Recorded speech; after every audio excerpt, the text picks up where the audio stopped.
Chers collègues élus, mesdames et messieurs, c'est plaisir à vous accueillir dans notre salle des fêtes pour une séance très importante de travail, séance plénière de notre communauté de communes du pays de Saint-Odile.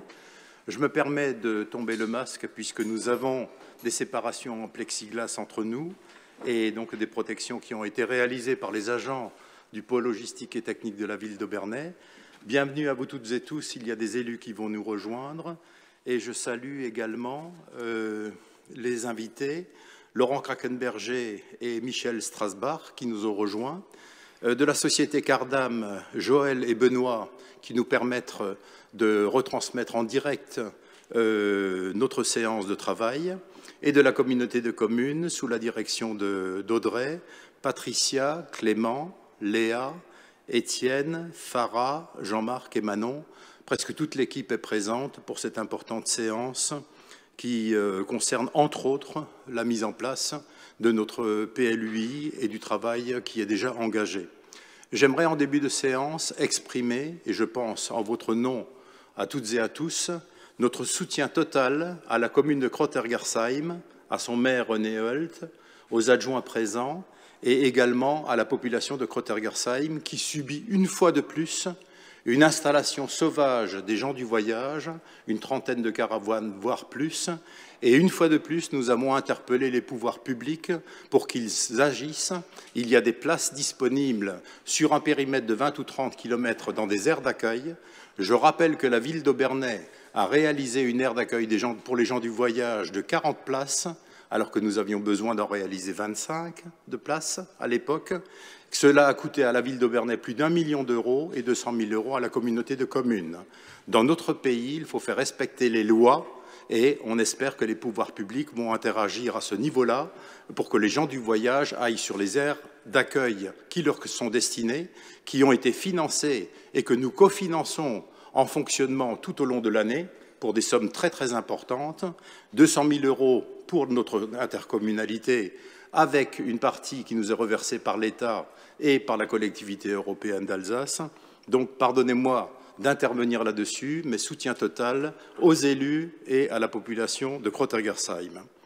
Ce soir sont excusés avec procuration Christian Weiler qui m'a donné procuration, Martial Ferrer qui a donné procuration à Isabelle Aubrecht, Jean-Louis Raibel qui a donné procuration à Madame Edel, Pascal Meder procuration à Edith Hirtz, Corinne Weber qui a donné procuration à Denis Lehmann et Dominique Joly qui a donné procuration à Valérie Rucher. Je fais passer la feuille d'émargement, je vous en remercie. Et ensuite, je vous propose, comme secrétaire de séance, chaque fois nous désignons un ou une autre secrétaire de séance, et en l'occurrence, je vous propose ce soir Franck Buchberger, s'il en est d'accord. Acceptez Franck. Merci beaucoup. Nous avons un ordre du jour qui est chargé, mais je vous rappelle la signature du procès-verbal de la réunion du 28 juillet 2021 et je vous demande l'approbation du procès-verbal de la réunion du 29 septembre 2021. Pour cette approbation, y a-t-il des oppositions, des abstentions? Je vous en remercie. Et donc un point très important que nous présente à l'instant Jean-Claude July.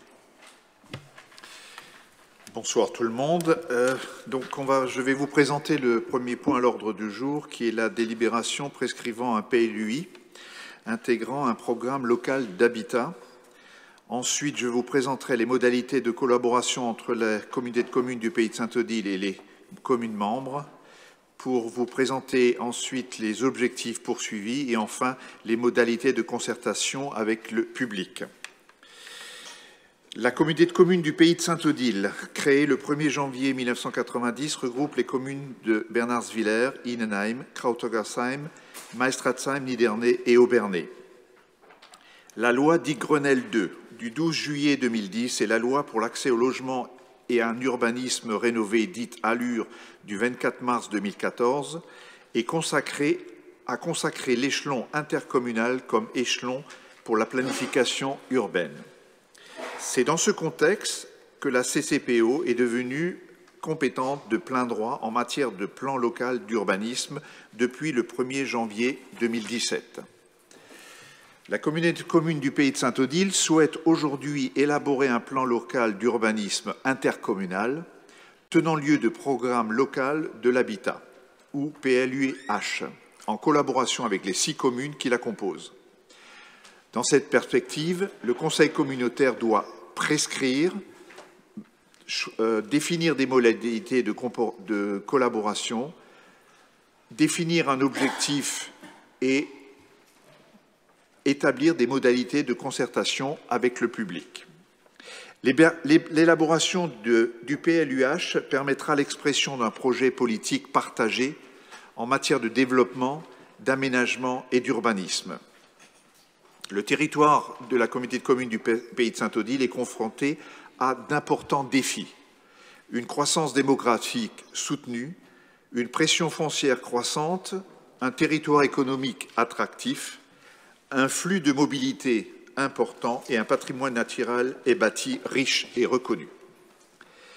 Il est nécessaire d'adopter une planification urbaine intercommunale pour apporter une réponse collective. Le PLUH, les modalités de collaboration entre les communes. Il revient au Conseil communautaire d'arrêter les modalités de collaboration avec les communes membres. C'est ainsi que le Bureau des maires, faisant office de conférence intercommunale, s'est réuni le 20 octobre 2021. Au cours de cette séance, les modalités de cette collaboration ont été présentées et validées par les 6 maires des communes membres. Les modalités de collaboration sont déclinées en instances décisionnelles. Il s'agit du Bureau des maires, qui valide les productions et les démarches, qui détermine le calendrier de mise en œuvre des procédures et priorise l'ordre d'engagement des projets, et le Conseil communautaire, qui est l'instance délibérative du PLUH. À côté des instances décisionnelles, nous avons les instances productives. Il s'agit du comité technique. Il assure le suivi technique de l'élaboration et du suivi du PLUH. Il prépare les documents qui seront présentés au comité de pilotage. Et donc le comité de pilotage qui coordonne, contrôle la conformité des études et prépare le comité technique.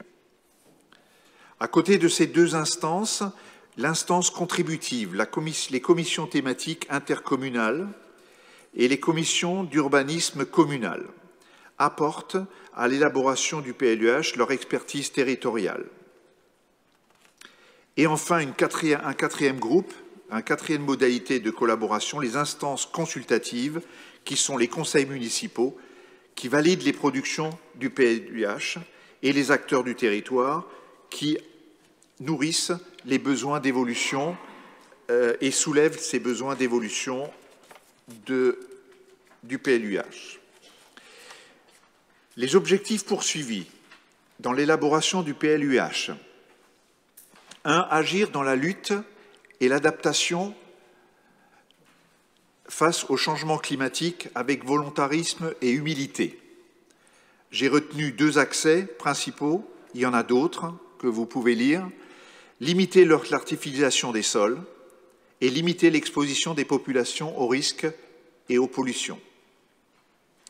2e objectif, répondre à l'attractivité du territoire en préservant la qualité de cadre de vie avec pragmatisme. Il s'agit principalement de maîtriser le foncier et d'anticiper les problématiques de mobilité avec les territoires voisins. 3e objectif, proposer un urbanisme qui se décline au quotidien à l'échelle du citoyen avec bienveillance. Il s'agit de proposer des parcours résidentiels diversifiés pour permettre à nos jeunes de progressivement accéder à la propriété, d'améliorer les mobilités du quotidien par le développement des alternatives à la voiture individuelle et de répondre à la problématique du stationnement au quotidien. Les modalités de concertation se déclinent en 2 moyens. Un moyen d'information à destination du public. Il s'agit des articles de presse, des articles sur le site Internet et éventuellement sur les réseaux sociaux de la communauté de communes du Pays de Saint-Odile. Une exposition itinérante permettant de comprendre et de suivre la démarche et un film d'animation qui sera composé et présenté pour présenter le PLUH.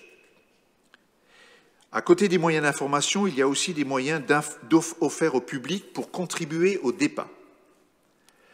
Il s'agit d'une adresse courriel déjà en place actuellement où on peut mettre en place les liens directs entre les citoyens et les usagers, un registre d'observation et un dossier de concertation. À ce propos, toutes les mairies, chaque maire, ce soir, se verra délivrer un registre d'observation pour recueillir toutes les remarques au niveau des communes. Il sera délivré à la fin de cette séance. Des réunions publiques qui seront organisées à différentes phases de l'élaboration du PLUH. Une réunion publique générale pour présenter le diagnostic, fin février, début mars. Une réunion publique pour alimenter le PADD. Et 6 réunions publiques, une par commune, pour présenter l'ensemble du dossier PLUH à la fin des débats. Il existera également, sera mis à disposition du public un stand itinérant qui parcourra les communes sous la forme d'une petite camionnette, la Città Macchina, si je me souviens bien. C'est une petite camionnette qui permettra de présenter les enjeux et les étapes du PLUH au plus proche de la population. Une carte participative qui sera mise en place également, et enfin des ateliers thématiques qui seront organisés au moment de la phase du PADD. Le premier atelier thématique sera mis en place dès début 2022 avec la thématique agriculture. Le Conseil communautaire dressera au moment de l'arrêt du PLUH le bilan de la concertation mise en œuvre. Le calendrier que vous voyez affiché, attendez, voilà, je vais revenir, voilà. Non, je ne l'ai pas sur moi, mais ce n'est pas grave. Vous montre les différentes phases qui déjà ont été exécutées et qui seront exécutées au courant de l'année 2022. Ensuite, pardon ? Oui, page 22. Voilà. Voilà. Donc, ce qui a déjà été fait, c'est la définition des objectifs et des modalités de prescription. C'est ce que nous sommes en train, ce que nous allons débattre à la fin de ma présentation. Et donc, la prescription du PLUI, c'est ce que nous sommes censés délibérer aujourd'hui. Ensuite, le diagnostic territorial avec une visite dans toutes les communes de la société Citanova en charge de l'élaboration du PLUH. Et enfin, le projet d'aménagement et de développement durable qui sera fait entre mars et septembre 2022. Ça, c'est la phase avant le débat du PADD. Ensuite, je voulais vous parler de la procédure d'évolution du PLUH. On va l'afficher. Alors, voilà. Donc, la procédure d'évolution du PLUH a été une procédure qui a retenu toute notre attention. Il s'agit donc de l'évolution du PLUI, du PLUIH, à fur et à mesure des modifications. Le fil conducteur de cette procédure d'évolution était toujours la mainmise de chaque commune et de chaque maire dans l'évolution du PLUH. Il se définit à 2 niveaux. Une fois que tout en haut, le comité technique du PLUI a défini les besoins du document et la nécessité d'évolution du document du PLUH, le document est envoyé au niveau de la mairie concernée par le projet pour évaluer la pertinence de ce projet. Ensuite, on passe au comité de pilotage du PLUI qui est intercommunal. Et enfin, il revient de nouveau au bureau des maires où à nouveau les maires arbitrent la pertinence de ce projet pour finir par la délibération au conseil communautaire. Donc à 2 reprises, chaque projet chaque évolution du PLUI peut être bloquée par l'une ou l'autre des communes et l'un ou l'autre des maires présents dans notre communauté de communes. Ça a été quelque chose que j'ai voulu absolument imposer pour que les évolutions du PLUI, du plan local d'urbanisme intercommunal, ne se fassent pas sans l'approbation de l'ensemble des communes. Donc, avant de définir les prescriptions, je vais donc ouvrir le débat pour ce PLUI-H et je vais vous laisser la parole pour ceux qui veulent l'avoir. Voilà. Merci Jean-Claude d'avoir présenté et nous avons la chance d'avoir en plus de ça des projections, le public ne le voit pas, mais comme le calendrier que nous avons devant les yeux fera également partie des publications sur le site de la communauté de communes du pays de Saint-Odile, je rappelle que l'adresse courriel est pluih@ccpso.fr de telle manière à ce qu'on puisse faire en sorte que tous les habitants de nos 6 communes, de nos terres de Saint-Odile, puissent contribuer à ce débat, c'est extrêmement important. L'état d'esprit, Jean-Claude l'a rappelé, il faut que nous ayons un consensus, c'est un travail considérable, mais que nous ayons un consensus. D'abord, nous avons une vision partagée qui converge énormément sur les enjeux de notre territoire, comme Jean-Claude l'a dit, mais à la fin, nous aurons ce consensus pour voter un PLUI-H qui soit vraiment le cadre juridique opérationnel pour nos droits du sol et qui mette en place toute l'évolution nécessaire pour répondre aux enjeux environnementaux, économiques, de mobilité, etc. Troisième chose, nous souhaitons l'approbation de notre PLUI en août 2024. Et je remercie toutes les personnes qui contribuent, y compris les services, non seulement les services de la communauté de communes, mais nos services également, les secrétaires de mairie et les agents des différentes communes, ainsi que la direction des services de la ville d'Aubernais, pour avoir ce travail partagé qui est considérable. Tous les territoires qui sont aujourd'hui dans l'élaboration d'un PLUI intercommunal qui succède au PLUI que nous avions déjà, qui eux-mêmes succèdent au PLU ou au poste que nous avions encore il y a quelques années, est d'un enjeu considérable. Vous avez le schéma d'organisation des instances tel que décrit, et à présent, je donne successivement la parole aux différents maires qui vont intervenir. René. Alors moi, effectivement, je pense qu'il est très important d'avoir un PLUI. De toute manière, certaines communes avaient des PLU un peu anciens. Il fallait de toute manière réviser ces PLU. Donc le PLUI, et c'est très important. Le PLUI nous donnera aussi l'occasion de voir le foncier qui existe dans les différentes communes, voir comment on peut organiser le parcours résidentiel des différentes personnes. Voilà, c'est le moment de faire. Et ce qu'a dit Jean-Claude est très important. On en avait parlé avant entre les différents maires, c'est que chaque maire reste maître au niveau de sa commune, de son village. Ce ne sera pas quelque chose qui est imposé de par la Comcom ou de par le PLUI. C'est très important que chaque maire puisse rester autonome au sein du PLUI et puisse se concerter avec les autres de manière à ce que chacun et chacune au sein de la Comcom se retrouve facilement et à l'aise et en toute quiétude. Merci. Merci René pour cette contribution. Valérie Rucher. Alors, pour ma part, je vais vous parler des mobilités. En fait, il est très important d'engager le travail du PLUI pour travailler activement sur les mobilités. En fait, on a déjà, la Comcom a déjà, et les communes faisant partie de la CCPO, ont déjà pris le sujet en main assez tôt. Et en fait, aujourd'hui, en matière de mobilité dans le PLUI, ce sont bien les impacts ZFE qui doivent nous préoccuper. Donc, par rapport à cet avantage temps, on va dire, on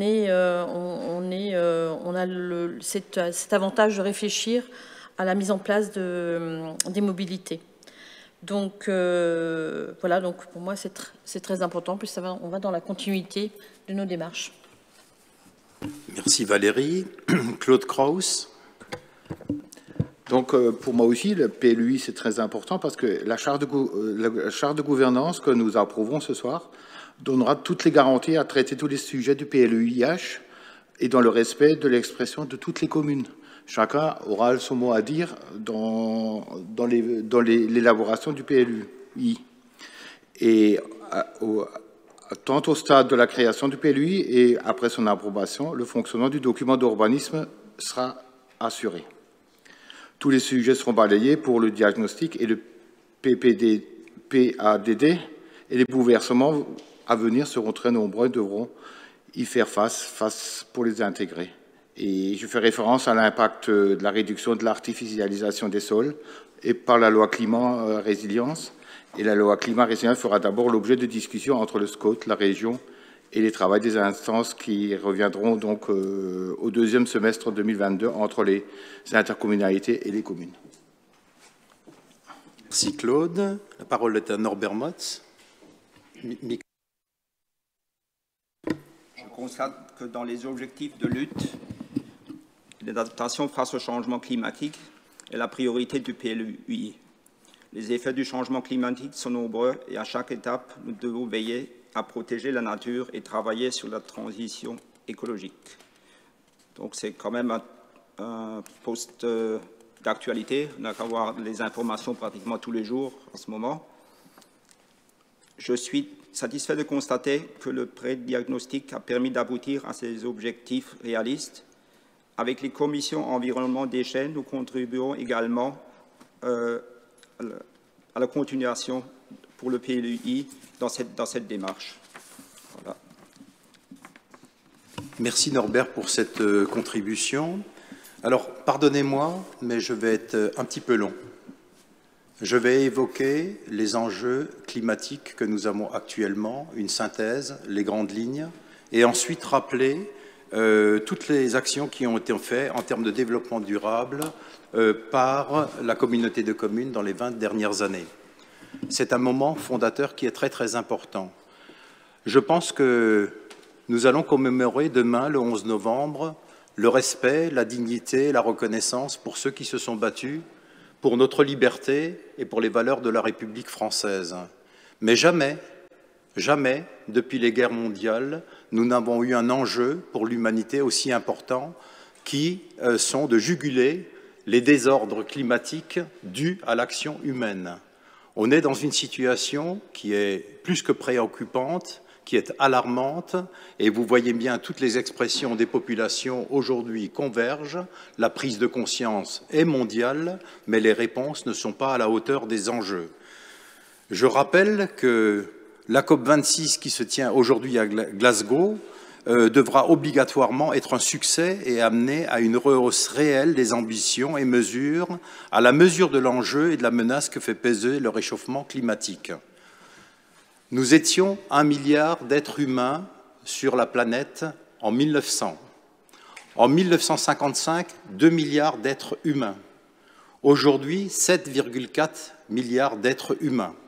Vous avez de manière indécente quelques dizaines de millions qui possèdent d'ailleurs les richesses, au moins 30-40% des richesses mondiales, qui, de manière indécente, vivent chaque jour. Vous avez ensuite 2 milliards d'habitants dont nous sommes, qui ont un niveau de vie qui a progressé considérablement dans les dernières décennies.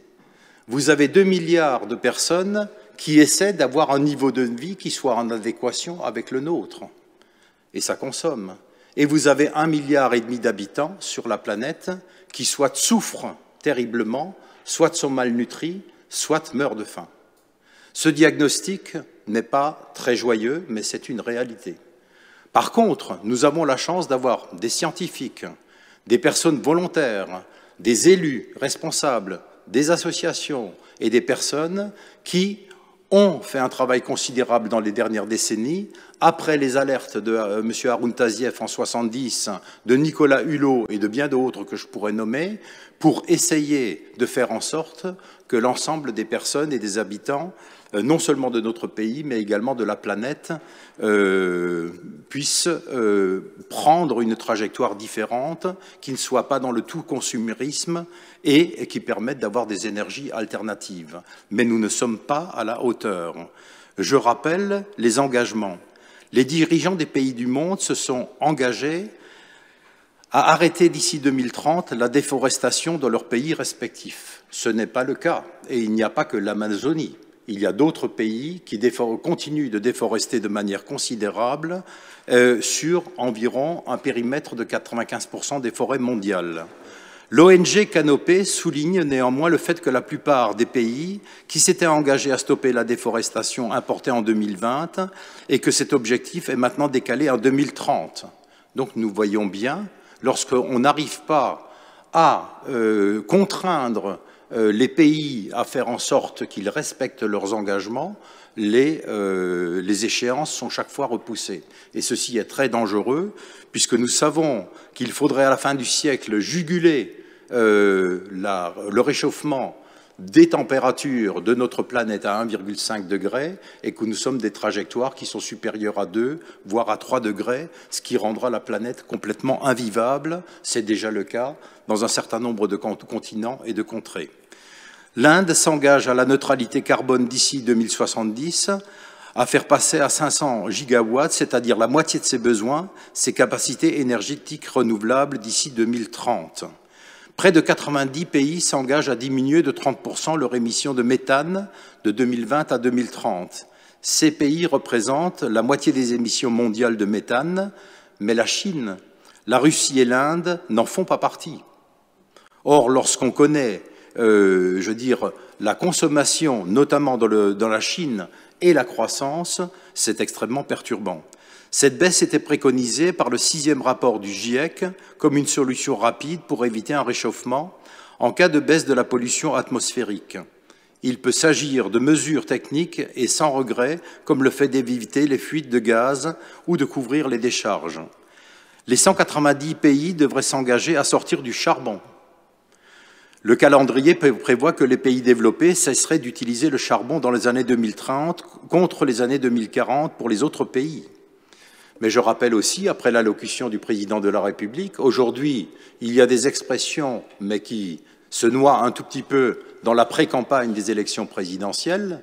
C'est bien d'annoncer la construction de nouveaux EPR en France. D'abord, où? Quelles sont les populations qui accepteront, d'une part. Deuxièmement, vous voyez le temps des études et le temps des constructions. La réalisation, c'est entre 20 et 35 ans. Et troisième chose, ça ne nous garantit pas une indépendance énergétique, puisqu'on sait aujourd'hui que les carburants, notamment l'uranium, risquent d'être éteints, la manière dont ils sont utilisés, en termes d'extraction sur la planète à 50 ans. Donc ça pose d'interrogations. Vous voyez le débat sur l'éolien, également qui se pose. Vous voyez le débat sur le photovoltaïque.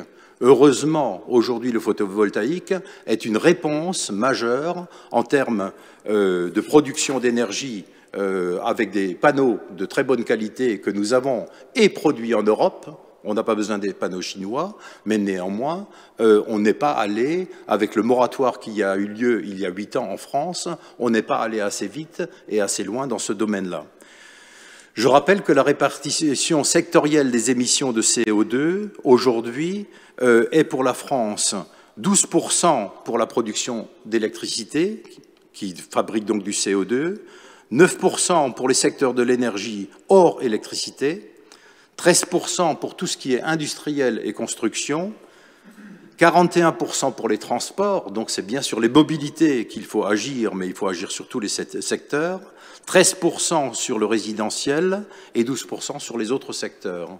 Donc lorsque nous avons à remodeler un PLUiH, à revoir, nous devons prendre en compte toutes ces données pour que modestement dans notre territoire, nous ayons le cadre opérationnel qui soit en adéquation avec les objectifs. Je rappelle le cadre européen énergie-climat, enjeu 2030-2050. les engagements à l'horizon 2030, les conclusions du Conseil européen de fin octobre 2014 entérinent les grands objectifs d'un accord sur le cadre énergie-climat européen à l'horizon 2030. Dans la perspective clairement affichée de promouvoir l'accord global sur le climat intervenu fin 2015 à Paris, l'objectif de réduction des émissions de gaz à effet de serre domestiques de l'Union d'au moins 40% en 2030. On n'y est pas sur la trajectoire aujourd'hui par rapport à 1990. Ceci a marqué la volonté de l'Europe d'être en pointe sur ce sujet. Mais on ne va pas non plus s'autoflageller. La France fait partie des pays qui ont fait le plus d'efforts et qui sont le plus en avance. Quand on est vertueux, il faut aller jusqu'au bout et il faut être leader dans ce domaine-là. L'Union européenne se fixe également un objectif contraignant d'au moins 27% d'énergie renouvelable dans sa consommation énergétique. Il faut poursuivre toutes les actions. Nous en avons discuté en bureau des maires. La ville d'Aubernay a arrêté un programme pluriannuel pour la mise en place d'ombrières photovoltaïques et on commencera dès 2022. Bref, il faut aller plus loin et plus rapidement. La loi climat-résilience du 22 août 2021, il faudra qu'on fasse beaucoup de pédagogie auprès de nos concitoyens, dont une majorité, malheureusement, ignore la teneur de cette loi. Mais ceci appartient également à l'État, à toutes les collectivités, ça appartient à l'éducation nationale et à toutes les sphères pour rappeler les enjeux de la loi climat-résilience, qui sera l'un des actes fondateurs de la République française, transcrit dans notre PLUiH. Issue des travaux de la Convention citoyenne pour le climat, la loi porte lutte contre le dérèglement climatique et le renforcement de la résilience face à ses effets. Elle a été promulguée et publiée au journal officiel du 24 août 2021. Cette loi ancre l'écologie dans notre société, dans nos services publics, dans l'éducation de nos enfants, dans notre urbanisme, dans nos déplacements, dans nos modes de consommation, dans notre justice. C'est une révolution, évidemment.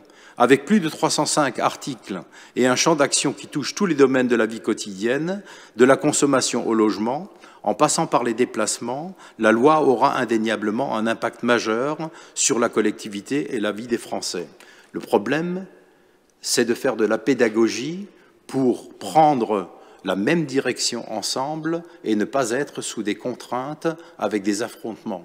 Je pense que des pays comme les nôtres et bien d'autres, les populations auront déjà assez à faire pour inventer le cadre de l'avenir, pour ne pas se heurter sur des enjeux qui soient majeurs. Donc la recherche du consensus, de la pédagogie au quotidien sera nécessaire. On aura besoin de logements qui seront mieux isolés. On rappelle qu'il y aura un gel des passoires énergétiques, c'est la loi qui le dit. Dès 2023, les propriétaires de passoires thermiques, entre guillemets, seront obligés de réaliser des travaux de rénovation énergétique s'ils souhaitent augmenter le loyer de leur logement en location. Il s'agit d'un premier signal important avant l'entrée en vigueur des interdictions de mise en location des logements les plus consommateurs d'énergie. Interdiction de mettre en location des logements mal isolés avec les étiquettes G à compter 2025, les F en 2028 et les E en 2034. Les années passent vite, c'est demain. Dès 2025, il sera interdit de louer les passoires thermiques les moins bien isolés. Le financement du reste à charge. Tous les ménages, même ceux dont les revenus sont les plus modestes, auront accès à un mécanisme de financement pour régler le reste à charge de leurs travaux de rénovation. Cela pourra notamment passer par des prêts garantis par l'État. Je rappelle aussi que nous étions dans une situation, je le rappelais lors d'une précédente réunion plénière, où la France avait 2300 milliards de dettes, c'était près de 100% du PIB en février 2020. Après la crise sanitaire, nous sommes aujourd'hui à 2700 milliards de dettes, arrondi 400 milliards de dettes de plus.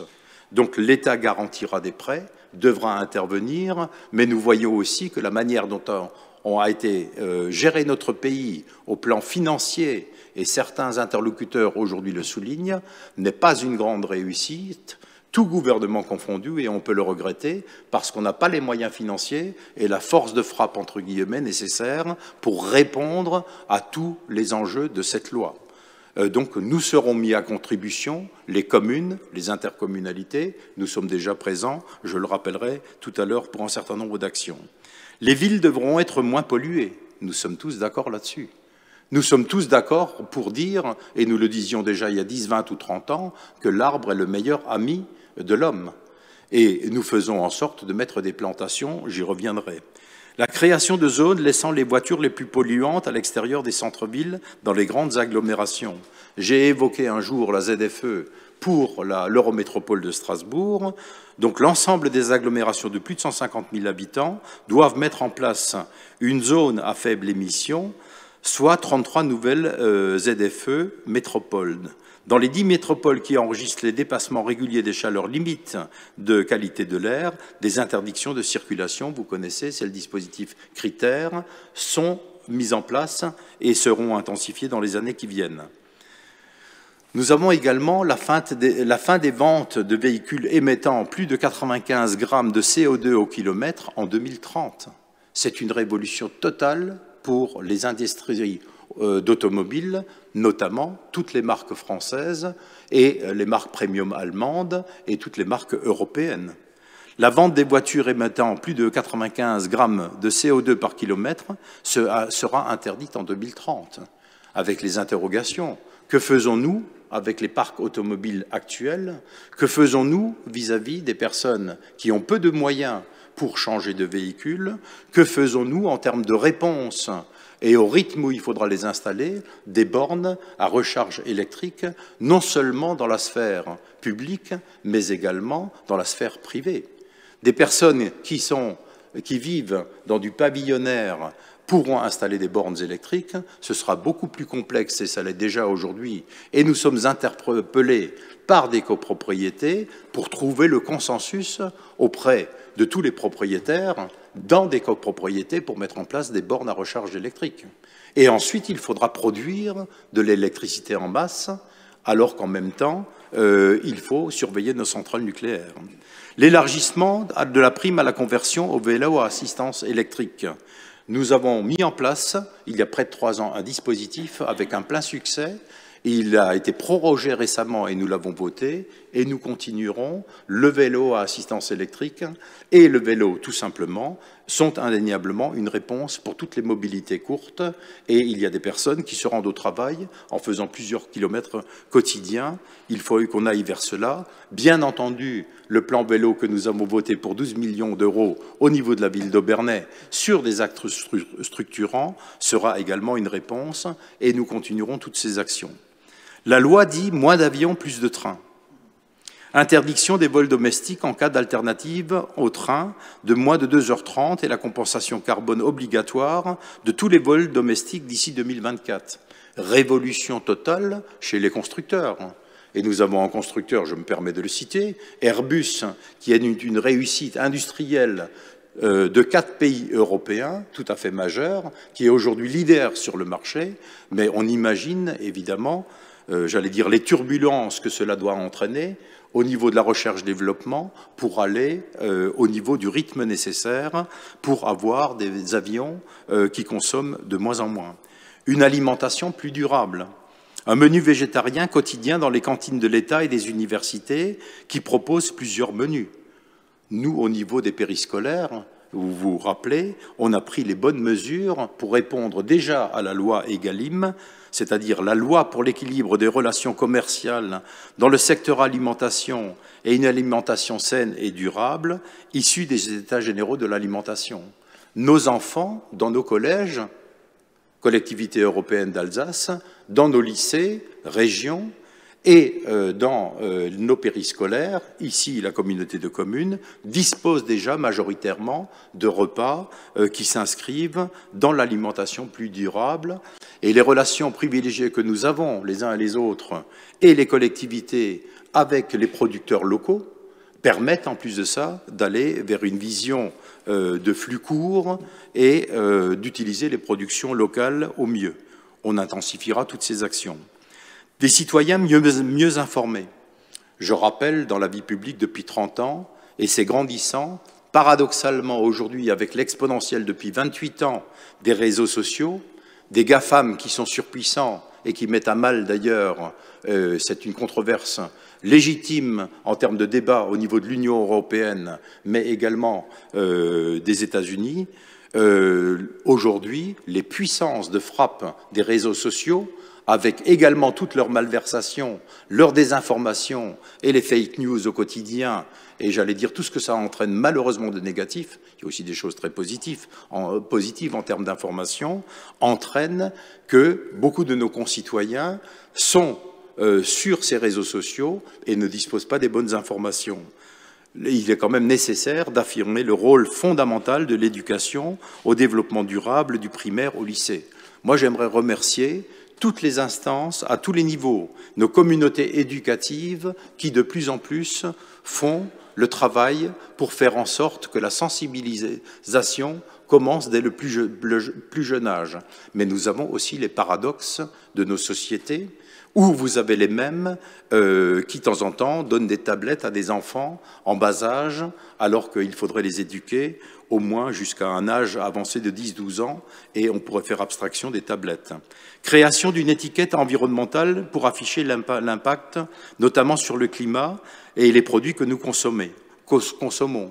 Vous voyez bien la réticence de temps en temps d'un certain nombre ou de personnes, ou dans le domaine de la distribution, et je ne fais pas de stigmatisation, il y a des gens bien dans tous les secteurs, ou même de la transformation, il est nécessaire d'aller plus loin pour avoir une traçabilité des produits. Beaucoup de choses sont en marche, beaucoup de choses existent déjà. L'Union européenne a fait un travail, et les pays membres également, de telle manière à ce que nous connaissions la qualité des ingrédients que nous mangeons. La publicité doit être mieux encadrée. Regardez le niveau des publicités aujourd'hui, qu'elles soient télévisuelles ou sur les tablettes. Une majorité, je me permets, je suis peut-être un peu clivant, mais je pense que 50% des publicités frisent la publicité mensongère. Ça m'est très personnel, c'est quand même très très limite. On vous vend aujourd'hui des produits comme si c'était le nirvana, alors que lorsqu'on regarde le bilan environnemental ou le bilan carbone lorsqu'ils ont été fabriqués ou acheminés, c'est quand même pas ça tout à fait. On n'est pas à la hauteur. Il faudra bien un jour une éthique de la publicité où on pourra permettre aux créateurs de donner envie peut-être, mais néanmoins avec une autre manière de consommer, ce sera nécessaire une vraie éthique à ce niveau-là. Je rappelle que la loi permettra la possibilité pour le maire de réglementer les dispositifs publicitaires lumineux en vitrine via le règlement local de publicité. Merci à toutes celles et ceux qui ont travaillé intensément à un règlement local de publicité. On l'avait au niveau de la ville d'Aubernais. Aujourd'hui, il est et il sera partagé au niveau de nos 6 communes. Les maires pourront réglementer les publicités lumineuses situées à l'intérieur des vitrines et visibles depuis la rue. Réglementation de la taille, de l'espace alloué, des horaires d'utilisation. Vous voyez aussi que la loi demandera de plus en plus aux élus locaux d'être des acteurs, et vous savez bien que dans ce domaine-là, on est beaucoup plus exposés, les élus locaux et les maires, adjoints aux maires et conseillers municipaux, que ne le sont quelquefois des responsables ou des parlementaires dans notre pays. Donc, il faudra oser dire non à ceux qui voudront faire de la publicité lumineuse de la même manière qu'aujourd'hui. Ce ne sera pas simple. Je reviendrai là-dessus également. On a été parmi les premières intercommunalités à mettre en place les stop pubs. Là, il y aura l'expérimentation du 8 pubs. C'est-à-dire que sur les boîtes aux lettres, chaque personne dira si elle accepte de la publicité ou non. Et regardez nos stop pubs qu'on a mis, on doit avoir plus de 40% de boîtes aux lettres sur le périmètre de nos 6 communes. Néanmoins, par beaucoup d'acteurs économiques, cela n'est pas respecté. Cela n'est pas respecté. J'ai un stop pub, beaucoup d'entre vous ont un stop pub, et néanmoins, toutes les semaines, il y a des publicités de tous ordres, soit dans le domaine de l'immobilier, soit dans le domaine des achats, dans le domaine de la voiture, dans plein de domaines. Et donc, nous agissons également, la communauté de communes, pour faire entendre raison de temps en temps, lorsque nous avons les caractéristiques et ces publicités. Donc, personnellement, j'en ai appelé déjà un certain nombre. Face au gaspillage massif de papier, jusqu'à 15 collectivités territoriales expérimenteront donc le dispositif 8pub. Quand vous voyez les paquets qu'il y a encore aujourd'hui dans les boîtes aux lettres, ce n'est pas acceptable.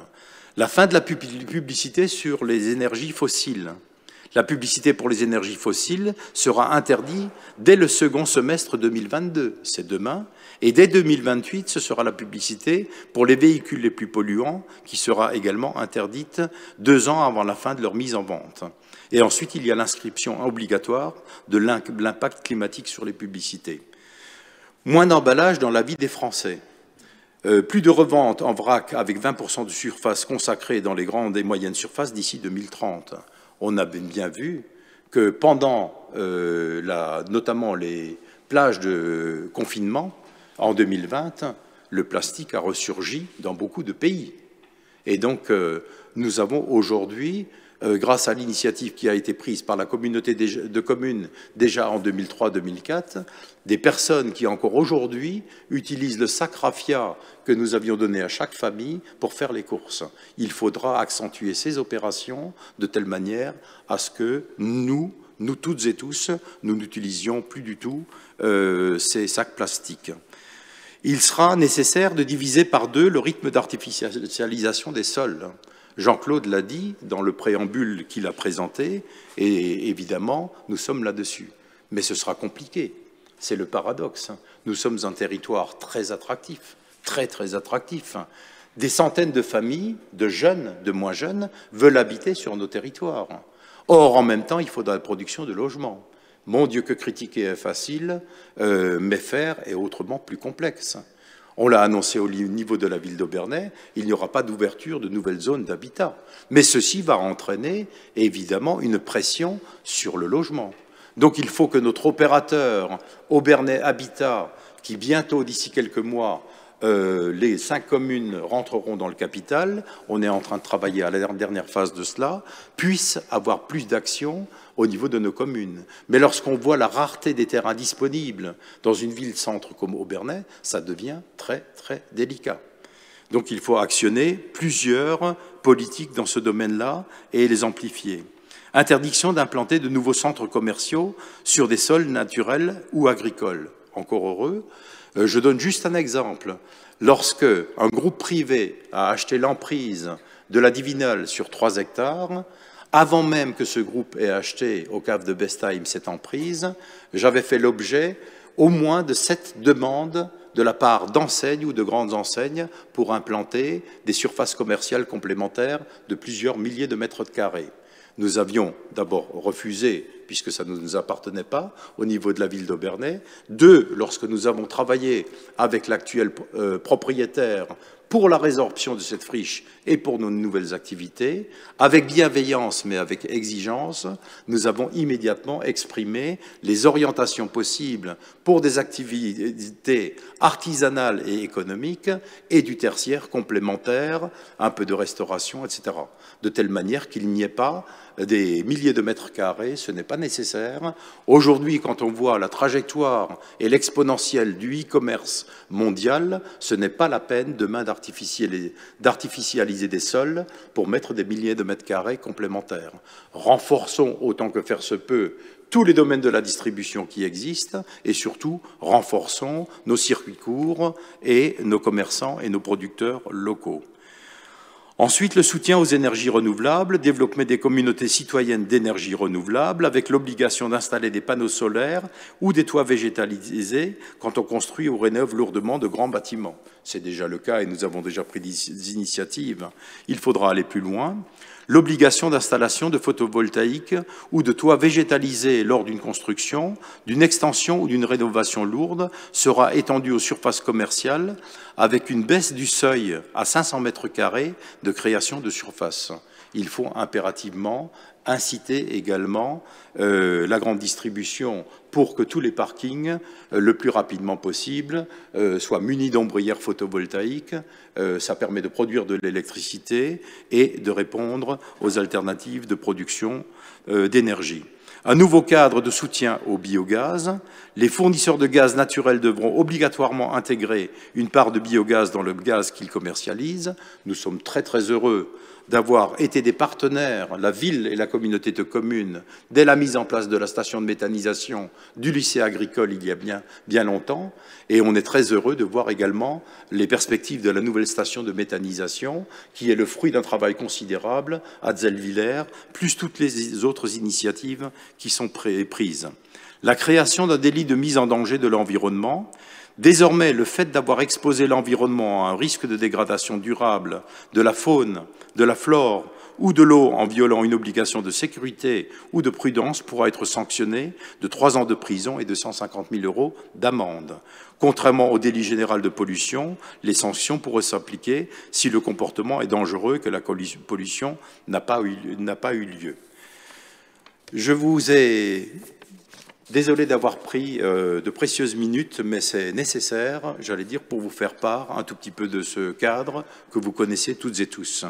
Je vais prendre encore un temps pour vous dire la synthèse des actions en faveur du développement durable que nous avons conduit depuis 2000 au sein de notre intercommunalité.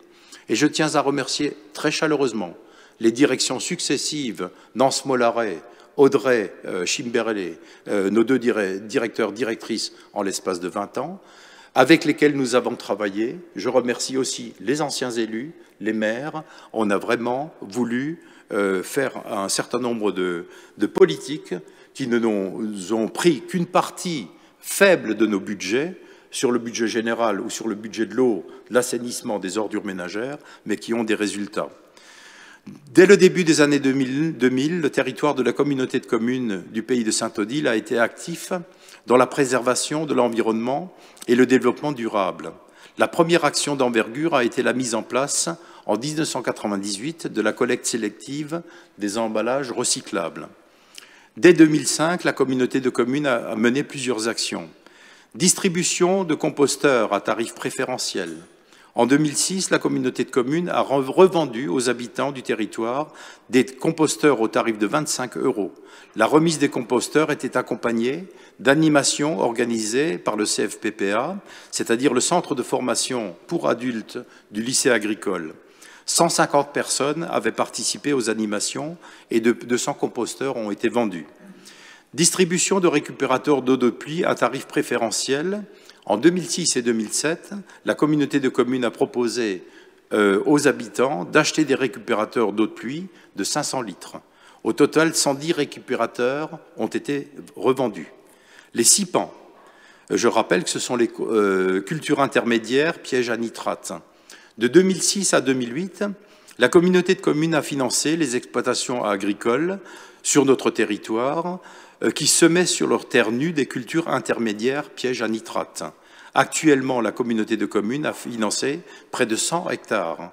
La mesure est devenue obligatoire en 2009 par la directive nitrate. C'est-à-dire que l'agriculteur a une culture sur son champ, il récolte et à partir de là, il sème de nouveau, soit des facélies, soit de la moutarde, qui sont des plantes pièges à nitrate pour préserver la nappe phréatique des intrants et notamment donc des nitrates qui pourraient y pénétrer. Le kit DD. En 2006, la communauté de communes a distribué à tous les foyers du territoire un kit qu'on appelait le DD, développement durable, comprenant un cabas en raffia, un autocollant stop pub et un guide de la réduction des déchets.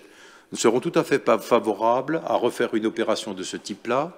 À l'époque, on les avait fait fabriquer dans le cadre de commerce équitable par des entreprises d'insertion à Madagascar. Et ces sacs, aujourd'hui, existent toujours et sont de très bonne composition. Covoiturage. En 2007, nous avions initié et lancé en ligne une plateforme de covoiturage. Nous étions la première intercommunalité du Bas-Rhin, à l'époque, à mettre en place cette plateforme pour inciter les habitants à rentrer en contact et à partager leur trajet.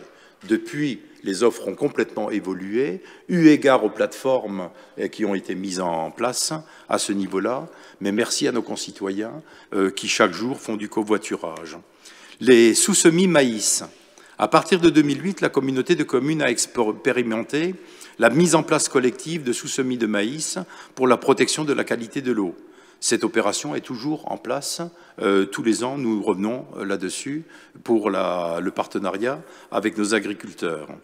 Nous avons mis en place en 2009 un plan intercommunal de développement durable qui a été adopté pour aller encore beaucoup plus loin. C'est un catalogue d'actions sur différents thèmes, les économies d'énergie, le transport, la préservation, les ressources naturelles et la sensibilité de nos concitoyens. Beaucoup d'actions ont été menées. Merci à nos services et aux élus impliqués.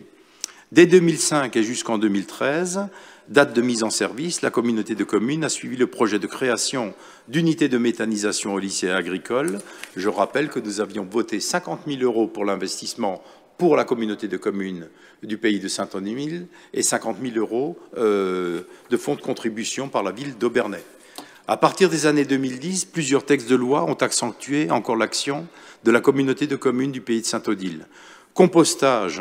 Pour aller plus loin dans le développement du compostage, on finance, comme vous le savez, l'achat d'un composteur à hauteur de 20 € et des animations, jardinage et naturel sont réalisées dans toutes les communes.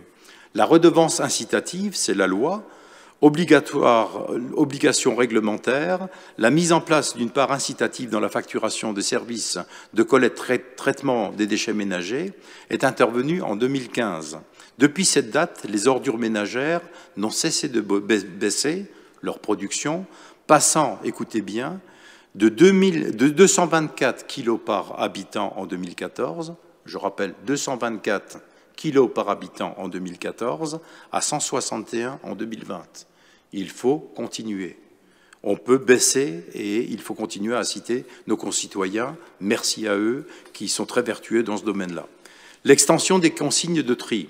En 2019, la communauté de communes a permis à tous nos habitants de trier tous les emballages et papiers. Cette évolution a permis de faire évoluer très nettement la quantité de déchets recyclés.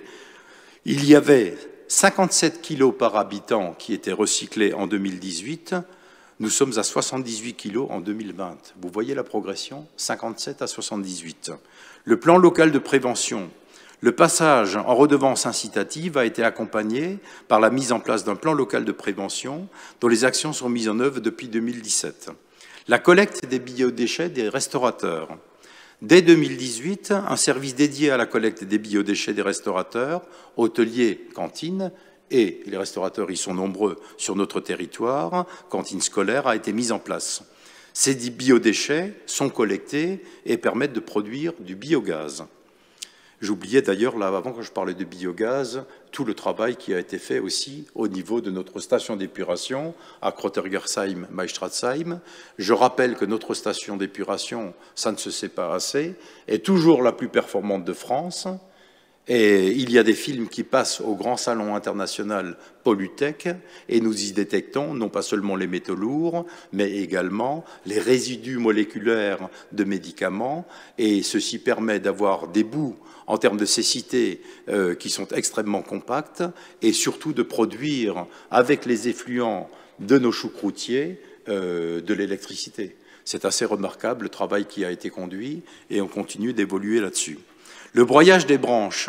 Depuis 2012, la communauté de communes propose sur les déchetteries une collecte spécifique des branchages, le broyage puis la mise à disposition gratuite du broyat pour les habitants. Recyclerie. Depuis 2017, une benne dédiée à la récupération d'objets pour Emmaüs a été mise en place sur chacune de nos déchetteries. Pour 2021, donc la quantité va tourner autour de 50 tonnes auprès de récupérer pour l'économie sociale et solidaire. En l'espace de 3 ans, on est passé à 50 tonnes, on va aller beaucoup plus loin. Atelier de fabrication de produits ménagers, des animations sur la fabrication de produits ménagers ont été proposées en 2018 à reconduire.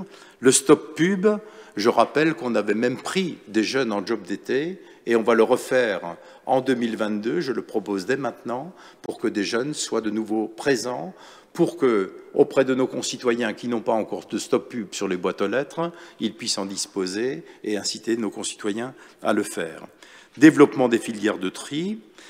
Je rappelle l'atténuation et l'adaptation au changement climatique, qui est également un enjeu fort traité par les actions de la communauté de communes, l'adoption de la charte d'engagement par l'adaptation et l'atténuation du changement climatique dans le domaine de l'eau avec l'agence de l'eau Rhin-Meuse, la récupération d'eau de pluie, selon la même organisation que le financement des composteurs, la communauté de communes finance l'achat de récupérateurs d'eau de pluie à hauteur de 25 €, la rétention des eaux de pluie à la parcelle pour limiter les risques d'inondation et la pollution des cours d'eau, la pose de compteurs de sectorisation qui permet de repérer très rapidement une consommation excessive d'eau.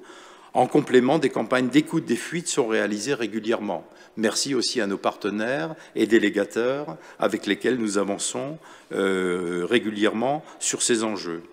La pose de compteurs télérelève qui permettent également à tous les usagers de gérer leur consommation, de l'adapter ou de détecter une fuite. Dans le domaine de la biodiversité, en 2020, la communauté de communes a réalisé la plantation d'une haie de 170 mètres de long en faveur de la biodiversité sur la déchetterie d'Aubernais. Nous irons plus loin, y compris cofinancement des actions qui seront faites par chacune des communes pour mettre en place des haies. Encore faut-il trouver les bons endroits pour le faire et le faire en accord avec les arboriculteurs, les apiculteurs qui ont un rôle essentiel et avec nos agriculteurs. Les pistes cyclables et la politique vélo, tout le développement de nos pistes cyclables a été fait suite à un plan que nous avions voté en 2003. Il faut aller encore plus loin dans ce domaine. Mais beaucoup de projets restent à concrétiser. Soyons humbles. Ce qui est fait, nous l'avons fait, et de bon cœur, avec détermination. Il faut continuer à aller plus loin. Le repère café. Le premier repère café expérimental se déroulera le 20 novembre cette année. L'objectif est de créer une association pérenne et autonome qui organise tout au long de l'année des repères cafés dans les six communes. L'économie circulaire et le réemploi. Beaucoup de matériaux sont jetés en déchetterie alors qu'ils pourraient encore servir. Ça nous arrive aussi d'avoir des matériaux de temps en temps dont on ne sait pas quoi faire et qu'on n'a aucunement envie de jeter. Il faut aller plus loin au niveau de notre intercommunalité pour une étude d'opportunité rapide de créer une recyclerie matériothèque qui sera lancée dès 2021. Nous travaillons déjà dessus. Il faut le plus rapidement possible proposer des alternatives à nos concitoyens pour que tout ce qui soit recyclable puisse l'être avec des partenaires que nous connaissons. La mise en place du tri à la source des biodéchets, l'étude préalable à la mise en place du tri à la source arrive à son terme. Merci, d'ailleurs c'est un très bon travail qui a été fait avec Audrey, Valérie Hyde et puis les élus très impliqués. Les premières expérimentations devraient s'engager en 2022. La trame verte et bleue, avec l'étude engagée par le PETR en 2022, la communauté de communes pourra mener des actions pour reconnecter ou encore étoffer la trame verte et bleue sur notre territoire. Ensuite, la réduction de l'empreinte énergétique de l'espace aquatique clos, avec l'installation d'une unité de cogénération et les réflexions menées sur les ombrières photovoltaïques, sur le parking également de l'espace aquatique clos. Pardonnez-moi, chers collègues, d'avoir été quelque peu long, mais il y a un moment donné où nous avons un acte fondateur pour le PLUIH pour faire en sorte qu'on rappelle l'histoire de notre intercommunalité qui n'a pas démérité et qui a mené des actions avec la volonté farouche, tenace, mais également raisonnée d'aller plus loin, non pas dans une vision punitive, mais d'incitation et de pédagogie avec nos concitoyens, et de faire en sorte que nous réussissions ensemble à répondre à la loi climat-résilience et à répondre à l'enjeu également de nos droits du sol et de notre manière de vivre, non pas seulement pour la fin 2024, pour le vote du PLUIH, à l'été 2024, mais également pour les décennies à venir. Les enjeux sont considérables. Merci à vous pour votre implication, pour votre engagement très fort. Est-ce qu'il y a d'autres interventions ? Madame Hédé-Laurent ? Oui, Monsieur le Président, merci pour cet exposé qui resitue effectivement les enjeux du PLUI, du PLUIH par rapport à la loi climat et résilience. J'aimerais tout de même rappeler que cette loi, dont vous avez décliné un certain nombre d'objectifs, ne semblait pas forcément être à la hauteur des enjeux du grand débat et de la Convention citoyenne qui était allée beaucoup plus loin sur les objectifs de réduction donc des gaz à effet de serre. En tout cas, je crois qu'il faut aller doucement et progresser. Et donc notre PLUI ira dans le bon sens et nous soutiendrons donc cette démarche pour les années qui viennent. Vous avez également dressé un bilan des actions environnementales de la communauté de communes. Il y en a un certain nombre et elles sont tout à fait positives. Simplement, donc, à ce stade aujourd'hui, je m'interroge pourquoi notre communauté de communes n'a pas été plus loin, comme certaines communautés de communes voisines, pour créer déjà les lois de grenélisation des PLU, ici, à la communauté de communes, un plan climat-air-énergie territorial. Ces plans n'étaient effectivement imposés qu'aux communautés de communes de plus de 20 000 habitants, ce qui n'était pas notre cas.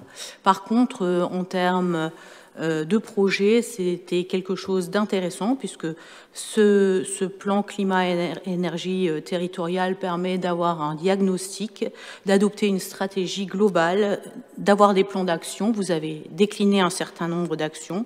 Ce que je regrette simplement, c'est qu'au niveau du dispositif de suivi et d'évaluation de ces mesures mises en œuvre, on n'est pas forcément là de grandes orientations. Et je rebondis sur ce que vous avez dit par rapport au pôle d'équilibre territorial et rural qui réunit donc 35 communes. Nous avons eu récemment une réunion qui a justement acté le travail sur un plan climat-air-énergie territorial qui s'axera sur ce qui a déjà été fait, notamment par le Pays de Bar, et qui, j'espère, nous permettra aussi de progresser et de visualiser des grands objectifs pour notre communauté de communes. Merci pour votre contribution. Est-ce qu'il y a d'autres interventions? Robin? Bonsoir à tous. Je pense que voilà, donc tout ça, ce PLUIH a été très bien présenté. Merci à tous.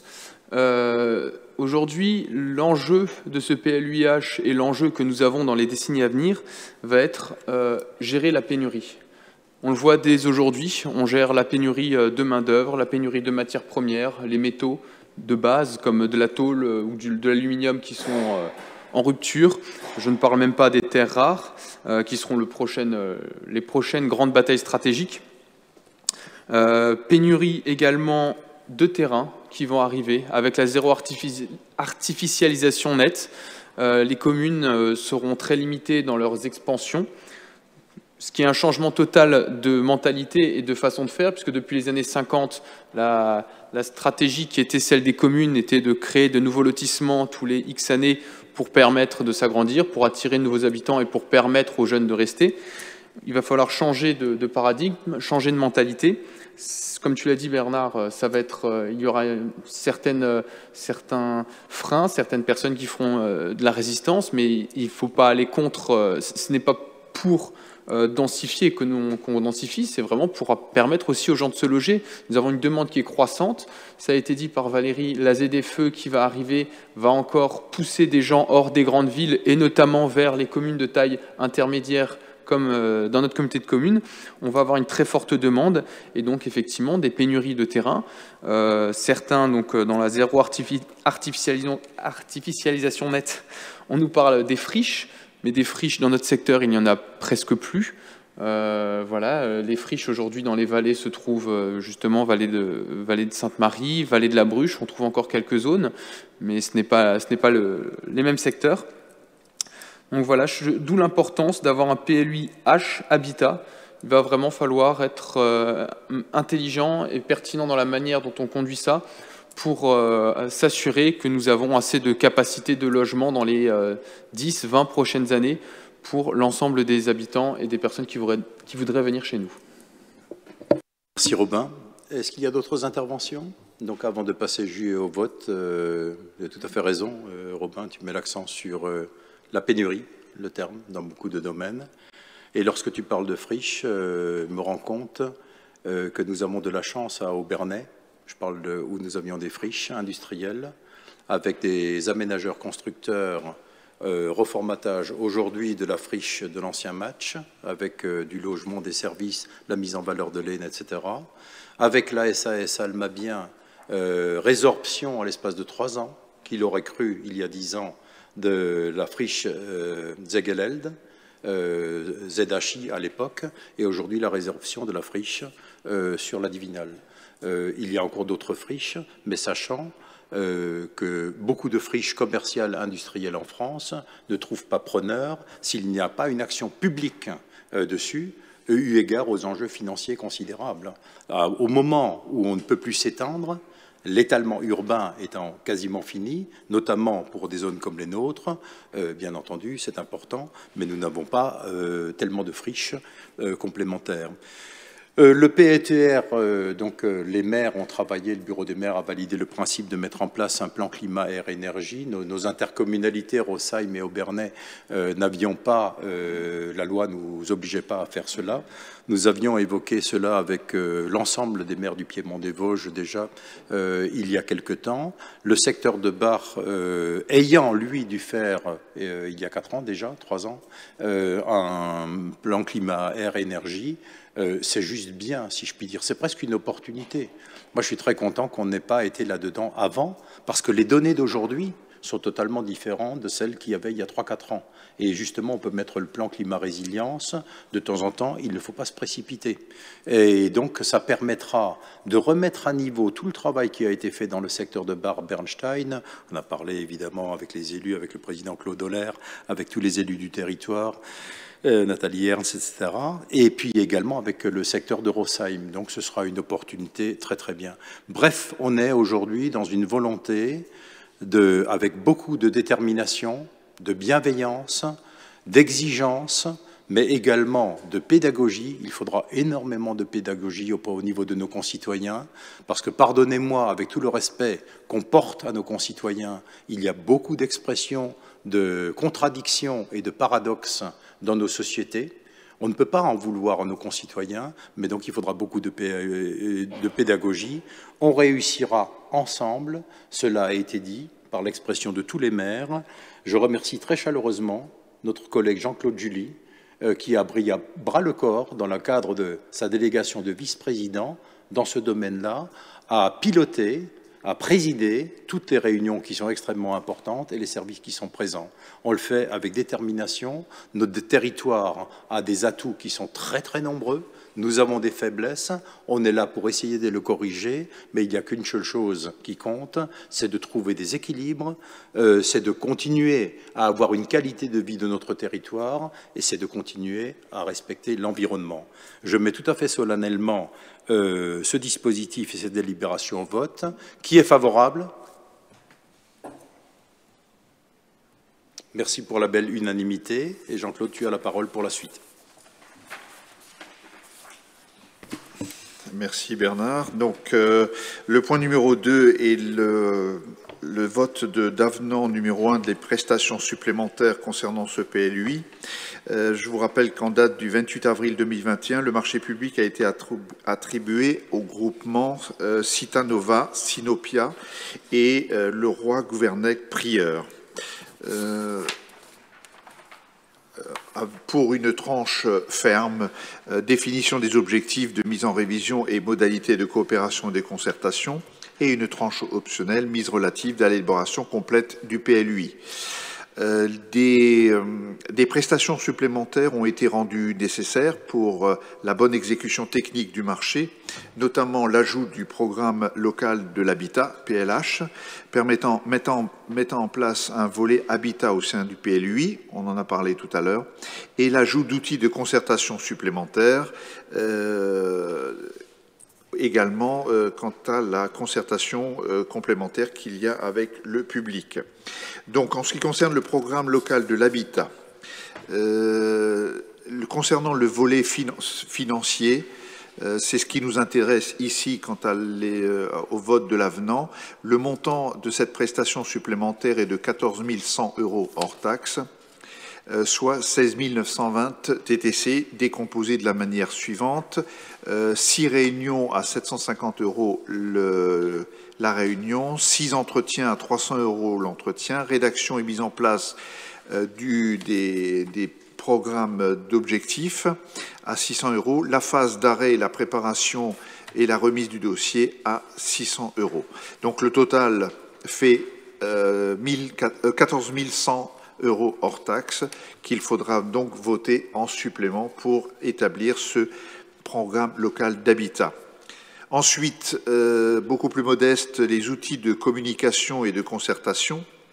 La CTPO a souhaité se doter et les organismes décisionnels ont été sur 3 outils de concertation complémentaires à ce qui était prévenu. La mise en place d'un stand itinérant, la Cita Machina, il s'agit d'un véhicule qui va circuler dans tout le territoire de la communauté de communes pour présenter le PLUI au plus proche des habitants, au niveau des marchés, au niveau des organismes dans chaque village, au niveau de la commune d'Aubernay. La mise en place d'un film d'animation pour présenter là aussi le PLUI, et enfin des ateliers thématiques qui se sont rajoutés. Et ceci pour cette prestation supplémentaire est de l'ordre de 3 600 € hors taxe, donc 4 320 € TTC. Donc il est question de prendre acte de la nécessité de recourir à la réalisation d'un plan local d'habitat, d'inclure dans le plan local de communication et de concertation des outils de communication supplémentaires et d'approuver ce projet d'avenant numéro 1 concernant les prestations supplémentaires. Bien, merci Jean-Claude. Juste sur ce point, on l'a déjà évoqué avant, on y reviendra sans cesse aujourd'hui, on y reviendra sans cesse.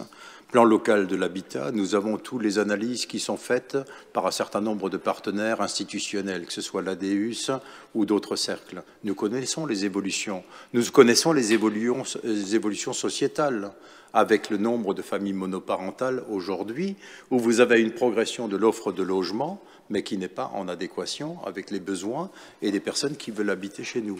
La rareté des espaces, cela a été dit, donc il y a l'expression de beaucoup de bon sens.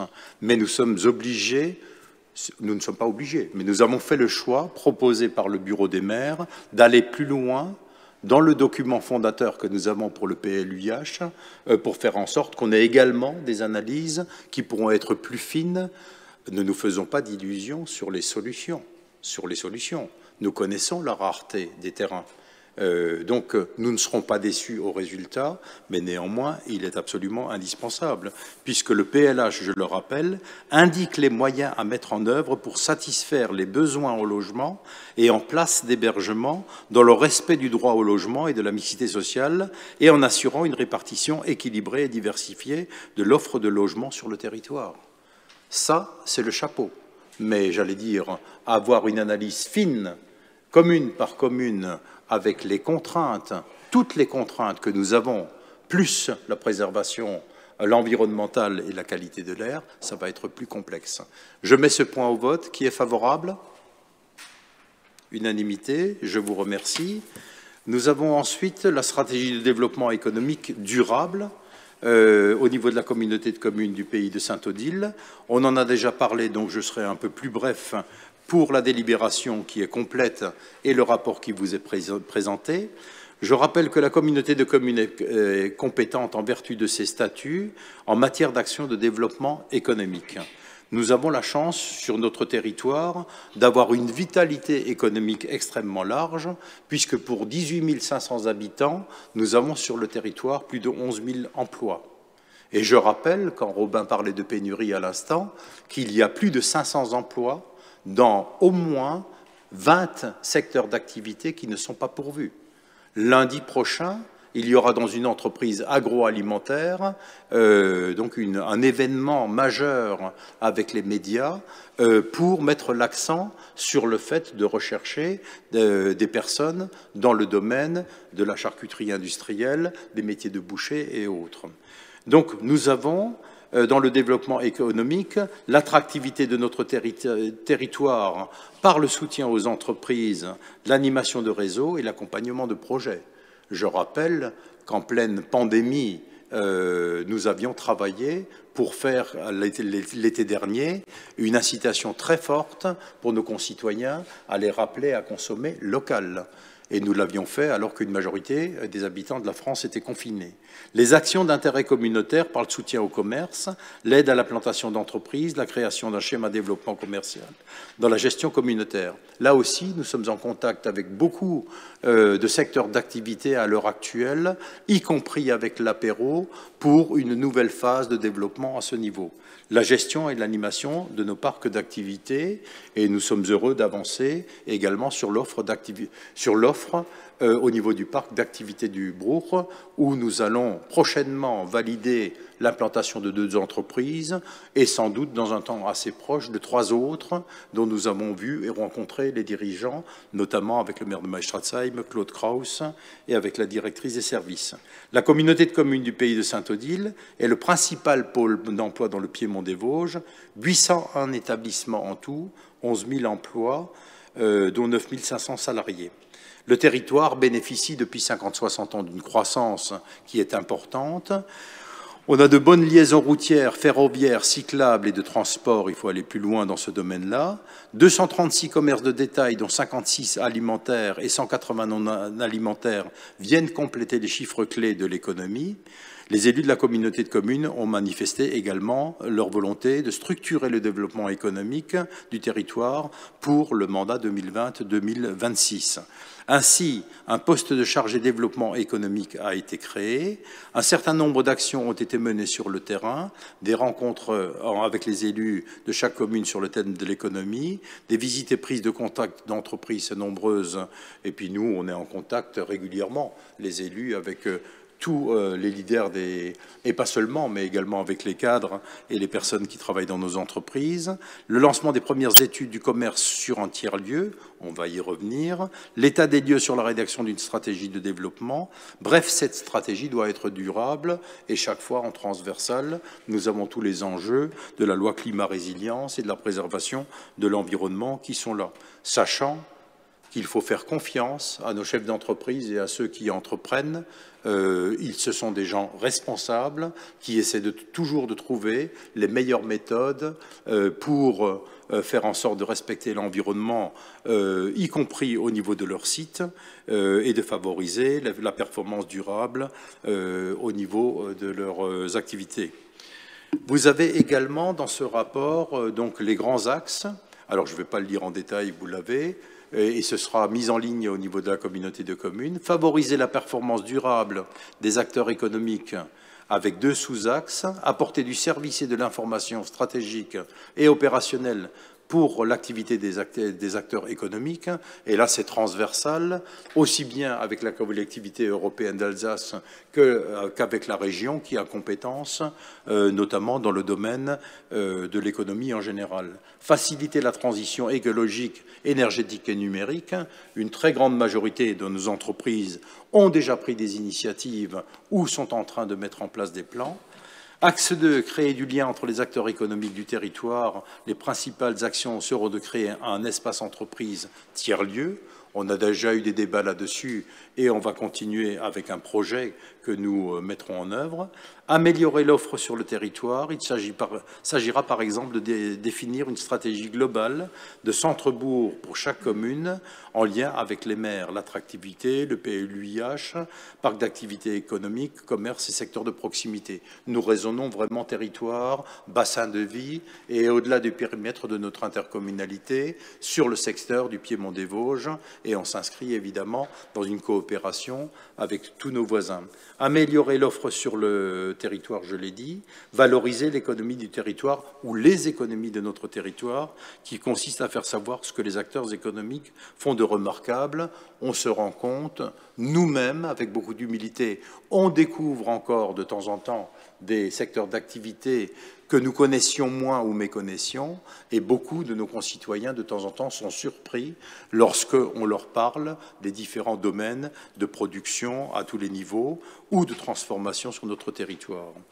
La stratégie de développement économique durable sera évolutive et suivie à différents niveaux pour rester au plus près de la réalité du terrain, grâce à un système de gouvernance qui s'articule de la manière suivante: un suivi opérationnel par un groupe de travail dédié à l'économie, un suivi, évidemment le bureau de maire est très impliqué à ce niveau-là, un suivi général de la stratégie de développement économique par le bureau des maires, des échanges sur les sujets économiques régulièrement avec chaque maire des 6 communes, le recensement des retours d'expérience de terrain avec les socioprofessionnels, les partenaires, etc., et la mise à jour de la stratégie. Il est donc demandé au Conseil de communauté d'approuver cette stratégie de développement économique durable et également de se positionner sur l'espace dont nous avions déjà parlé, de l'espace entreprise tiers-lieu, afin d'avoir vraiment un endroit privilégié pour tous nos leaders des activités commerciales, industrielles, artisanales et autres sur notre territoire. Voilà de quoi il ressort pour cette délibération. Est-ce qu'il y a des oppositions, des abstentions? Je vous remercie. Le point suivant, c'est la modification du tableau des effectifs avec l'ouverture d'un poste de rédacteur territorial manager du commerce. Je ne rentre pas dans les détails puisqu'on l'avait déjà évoqué lors d'une précédente réunion plénière. Nous avons recruté donc une personne qui s'appelle M. Mathieu Litzelman, qui a un parcours assez large et qui, demain, permettra d'agir en cohérence avec toutes les communes, en corrélation, pardon, avec les maires, sur tous nos territoires, pour être un manager de commerce, qui soit également un partenaire de l'apéro, avec lequel nous travaillons à l'heure actuelle. Bref, c'est des bonnes perspectives. Et je vous propose donc de créer un emploi permanent à temps complet de rédacteur territorial catégorie B de la filière administrative, de modifier en conséquence le tableau des effectifs de la communauté de communes. Cette personne sera opérationnelle très très rapidement. Nous l'avons rencontré et également on lui a dit, j'allais dire, les perspectives, sachant que le poste est financé à hauteur de 40 000 €, donc sur 2 ans. C'était aussi une opportunité à saisir. J'imagine qu'il n'y a pas d'opposition, pas d'abstention. Je vous remercie. Le point suivant, c'est Valérie qui nous le présente. Alors oui, je vais vous parler de la délégation de services publics pour la gestion et l'exploitation des structures périscolaires, entre autres la clôture de l'exercice financier 2021. Le bilan financier de l'année précédente ou de... non, pardon, excusez-moi. Les délégataires produisent chaque année un bilan financier de l'année précédente ou de la fin de période. Donc là, nous sommes en bilan financier qui porte sur le premier semestre 2021, dernière période contractuelle de l'ancien contrat de DSP. Donc, ce rapport fait apparaître un total de dépenses égal à 989 346 € nécessaires au fonctionnement des 8 structures. Alors, il est composé, bon, c'est tout petit là-bas, mais je vais vous le dire, composé par des prestations aux familles pour 378 712 € et des diverses subventions et participations pour 80 902 €. Et enfin, participation intercommunale attendue 306 180 €. En conséquence, et conformément à la convention de versement du 1er juillet 2021, la présente délibération vise à constater la participation définitive de la communauté de communes à l'exécution du service au cours de la dernière période contractuelle de la DSP 2015-2021, premier semestre 2021, et à émettre un mandat pour régler le solde de la subvention restant à la charge de la collectivité. En fait, il s'agit de prendre acte du bilan financier que je viens de vous donner, présentant une participation intercommunale définitive de 306 180 € à la charge de l'EPCI et d'autoriser Monsieur le Président à mandater le dernier acompte, solde de la dernière période, donc premier semestre 2021, pour une somme de 39 500,65 centimes. Merci Valérie. Nous prenons compte de ce bilan et j'imagine qu'il n'y a pas d'opposition, des abstentions. Merci et merci également au travail qui est fait avec l'ALEF. Nous travaillons en toute confiance et pour le bien-être, j'allais dire, de nos enfants et de leurs familles. Valérie, point suivant. Alors, point suivant, c'est donc la suite. Donc, on est sur le versement du premier acompte, puisque en délibération du 28 juillet 2021, nous avons accordé, enfin renouvelé le contrat pour l'association de loisirs éducatifs et de formation qui est la LEF, sous forme de DSP, pour la période 2021-2027. Donc, conformément à l'article 14.4 du contrat signé, il est proposé de verser à l'association, au titre de l'année 2021, une participation financière de la communauté de communes du Pays de Saint-Odile, se basant sur la participation de la CCPO dans le budget prévisionnel. Ce budget s'élève à 613 266 € et la participation totale de la CCPO à 188 965 sur la première période contractuelle. Alors, les versements aux délégataires pour l'année 2021 sont échelonnés comme suit. 80% du montant prévisionnel, soit 151 172 €. Et donc, je vous propose d'allouer donc ce premier acompte, à savoir 151 172 €, et effectivement de valider le somme de la subvention pour l'année 2021. Merci Voilà. Valérie pour la présentation, pour le travail qui est fait par la Commission, également par tous les élus. Je suppose qu'il n'y a pas d'opposition, pas d'abstention. Merci. Point suivant. Alors, je continue. L'attribution des subventions pour l'acquisition des vélos neufs. Donc, on est sur novembre 2021. Donc, en fait, on a un bilan de 34 vélos à assistance électrique. On est toujours sur un montant de subvention de 120 € et 8 vélos classiques pour une prise en charge de 60 €. Donc aujourd'hui, on est sur, donc toujours sur novembre, une subvention à accorder à 41 bénéficiaires pour un montant de 4 296 € 40 centimes. Vous avez le détail et la répartition vous est affichée par rapport au type de vélo. Voilà. Merci Valérie. Là aussi, donc au 10 novembre, à ce soir, nous avons cofinancé à hauteur de 60 € pour un vélo simple, 120 € pour un vélo à assistance électrique et 180 € pour les tricycles et vélos cargo. Nous avons cofinancé l'achat de 793 vélos. 793 vélos sur le territoire. Nous avons 18 500 habitants. Faites le ratio et c'est très bien. Et on va continuer. Deuxième point, les vélos, 51% de vélos femmes, 42% des vélos pour les hommes et 7% pour les enfants. Je dis ça avec évidemment sourire. Avec modestie, nous avons des efforts à faire, nous les hommes, une fois de plus. Voilà, je vois que toutes les dames acquiescent, les hommes également. Donc, troisième point, la somme versée pour ces 793 subventions par la communauté de communes aux habitants de notre territoire est de 75 937 €. 75 937 €. Par contre, cela a permis d'acheter des vélos pour un montant total de 1 343 260 €.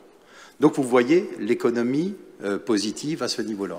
Sachant qu'on a un cadre en place pour avoir des vélos de préférence de fabrication française ou de composition européenne. C'est une petite action, mais ça va vraiment dans le sens de ce que nous voulions.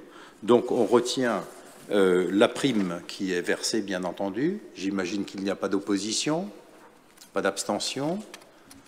Merci. Et nous allons faire en sorte de faire un petit peu de pédagogie pour que les hommes aillent plus loin, à moins que les hommes soient déjà dotés de vélos antérieurement. Ce sera une question épineuse à lever. Le point suivant, Norbert Motz. Donc, c'est l'accord cadre à émission de bons de commande relatifs à la fourniture, la pose et la mise en service de conteneurs enterrés pour le compte de la communauté de communes du Pays de Saint-Odile. Avenant relatif au versement d'une indemnité d'imprévision. Donc, Donc c'est un accord de commande pour de fourniture pour tous les conteneurs enterrés qui a été passé en 2019 pour une période de 4 ans. Entre-temps, comme ça a été déjà souligné ce soir plusieurs fois, disons le cours de l'acier est un élément essentiel dans le prix des fournitures pour notre fabricant pour les conteneurs, sachant qu'en 2019, la tonne était à 491,79 €, disons 500 €. Là, actuellement, on est sur, au 1er avril 2021, on est sur 1583, donc x3. Donc, vous voyez vraiment le choc qu'on a pris. Après, moi, à titre personnel, je dirais il y a peut-être de la pénurie, mais il y a aussi un peu de spéculation là-dessus. Voilà. Cette augmentation est due en partie à la pénurie d'approvisionnement en acier. Cette augmentation du prix et par extension un impact sur le coût de fabrication du conteneur enterré n'était pas prévisible lors de conclusion du contrat, ce qui est normal. Donc, pour les 7 commandes du conteneur enterré, on avait un coût de 44 468 €. Vous avez les différents bons de commande, donc les surcoûts des différents bons de commande. En total, on aurait un surcoût de 6 281 € pour la communauté de communes. Voilà. Est-ce que vous êtes... Il y a juste à dire que le cours action sur l'indice NIMEX aujourd'hui est à 1810 $. À aujourd'hui. 10 novembre. Et Norbert l'a dit avec délicatesse, aussi un certain nombre de spéculations. Regardez des pays comme les nôtres qui ont fermé les aciéries. Il y avait aussi l'impact de la mise en place des 35 heures extrêmement brutales qui a contribué, plus une filière qui n'a pas été soutenue dès les années 80. Et aujourd'hui, on a une dépendance qui est absolument énorme là-dessus. Pas que la France, bien d'autres pays. Et puis, évidemment, ce sont des grands consortiums mondiaux qui ont mis, j'allais dire, main basse sur l'ensemble de l'économie, de l'acier et de bien d'autres. Donc, tout ceci a été vérifié juridiquement. C'est la première fois à la communauté de communes que nous avons une délibération de ce type qui doit revoir donc un accord cadre dans le cadre d'une fourniture de matériaux eu égard à une envolée de prix. J'espère qu'on n'en aura pas d'autres dans d'autres domaines de partenariat dans les mois ou dans les années qui viennent, mais ce n'est pas certain, évidemment. Il y a des oppositions, des abstentions. Je vous remercie. Le point suivant. Participation à la fourniture de support de collecte conteneurs enterrés, révision des tarifs. Donc, effectivement, la participation, il faut que la communauté de communes s'y retrouve quand même aussi. Les intéressés participent. Là, sur le tableau, vous voyez devant vous, bon, c'est un peu peut-être difficile de lire. Bon, ça peut aller. Donc, par exemple, pour le conteneur 3 mètres cubes, on passe, je ne veux pas tous les citer, on passe par exemple de 6 396 à 7 430. Vous voyez, il y a quand même une sacrée évolution là, sur les tarifs. Hein. C'est juste un exemple. Donc c'est un peu normal qu'il y ait participation de l'autre côté. Alors, si vous êtes d'accord avec cette actualisation...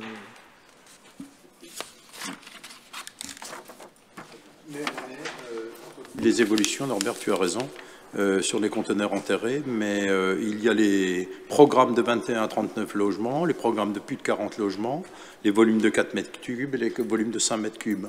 Mais nous sommes dans les ratios des autres intercommunalités qui ont compétence dans ce domaine-là, évidemment. L'objectif, c'est une participation donc un peu plus ample de la part des promoteurs constructeurs. OK. Il y a des oppositions, des abstentions, je vous remercie. Le point suivant.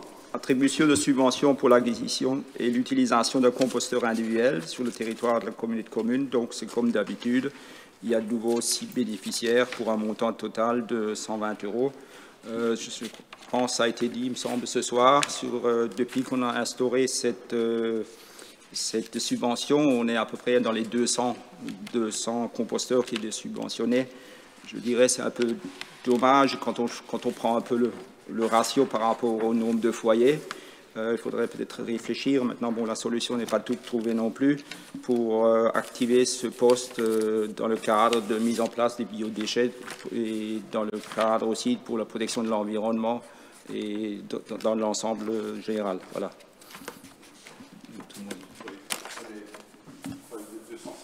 Passé, mais on n'est pas en adéquation avec la production de biodéchets. Et il y a beaucoup de nos concitoyens qui ne savent pas, mais c'est aussi délicat, que dans des collectifs, ils peuvent faire. On essaiera d'aller plus loin, on avait déjà des opérations, bref, voilà, mais c'est pas simple non plus. Des oppositions, des abstentions, je vous remercie. Et puis, ben voilà, nous avons épuisé l'ordre du jour, si je puis dire. Et je vous rappelle que la prochaine séance, notre réunion plénière, est le 15 décembre 2021. S'il n'y a plus d'intervention, je lève la séance et je vous remercie très chaleureusement pour le travail fait et les perspectives positives. Bonne soirée, merci.